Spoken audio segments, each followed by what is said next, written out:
વિજાપુરા લાઈવમાં આપ તમામ દર્શક મિત્રોનું સ્વાગત છે। હું છું આપની સાથે રિપોર્ટર યાસીન ભાભોર। આજના મહત્વના સમાચારની વાત કરીએ તો સંજેલી તાલુકાના હિરોલા રંગલી ઘાટી પાસેથી બળેલી હાલતમાં યુવકનો મૃતદેહ મળી આવતા સંજેલી તાલુકા સહિત સમગ્ર દાહોદ જિલ્લામાં ખળભળાટ।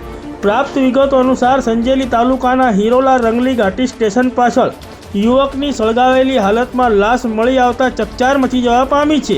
ગ્રામજનો ઢોર ચરાવવા જતા મૃતદેહ પર ગ્રામજનોની નજર પડી હતી। ગ્રામજનોએ સ્થાનિક પોલીસને જાણ કરતા ડીવાયએસપી અને સંજેલી પોલીસ મથકના પીઆઈ અને 112 પોલીસ ટીમ ઘટના સ્થળે દોડી આવી હતી અને તપાસનો ધમધમાટ શરૂ કર્યો હતો।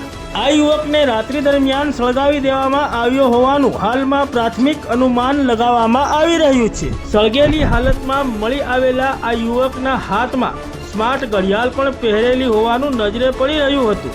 યુવકની હત્યા કે પછી આત્મહત્યા છે તે દિશામાં પોલીસે તપાસ શરૂ કરી છે।